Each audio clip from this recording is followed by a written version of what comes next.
YCN, your local view on WVBK-CA, serving Manchester, Londonderry, Vermont, and South Charlestown, New Hampshire, and WVBQ-LP, serving Charlestown, New Hampshire, and Rockingham, Vermont.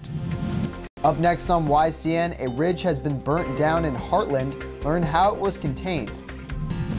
And learns about a golf education program for kids called First Tee New Hampshire. We have highlights from the Vermont Division I BFA vs. Hartford game that happened this past weekend. See who came out on top.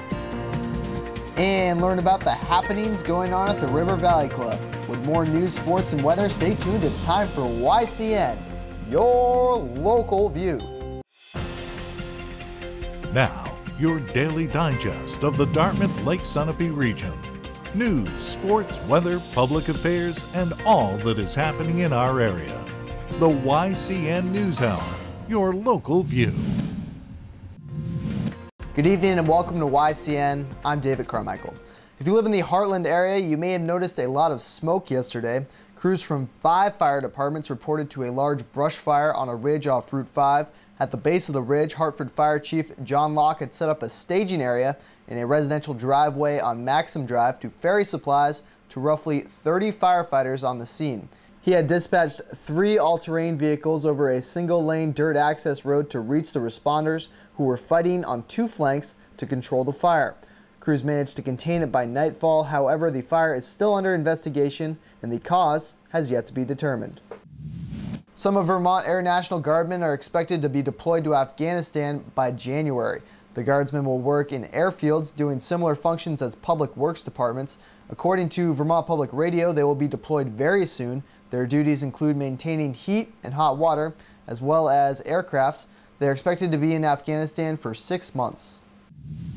The Wethersfield Select Board will have to review its options for a vacant but historic schoolhouse after town voters rejected a proposal to renovate the property in last Tuesday's election. It's back to the drawing board for the selectmen, who will likely begin examining other possibilities for the 6-acre property. The board will meet again on November 19th to review exactly why the bond vote was defeated. Located on Route 106, the school has remained vacant since 2008 when the district voted to consolidate its kindergarten to 8th grade students into one new Ascutney property. The reuse committee was established in March 2011 to find alternatives for the idle building. At the polls, Wethersfield voted down an article to spend $700,000 to renovate the 1879 portion of Perkinsville by a 744 to 659 margin. Financing the improvements would restore the brick-laid original building while demolishing the most recently built wings constructed in 1954 and 1969. Congressman Peter Welch vows to bring up the Farm Bill in this lame duck session. A bipartisan version was passed in the House Agricultural Committee, but was never brought to the floor for a vote. The old bill expired, leaving Vermont dairy farmers without the milk income loss contract. It compensated dairy producers when domestic milk prices fell below a certain level. The Democrat says it's one thing for the Congress to vote yes or no, but it's quite another for them not to vote for it at all.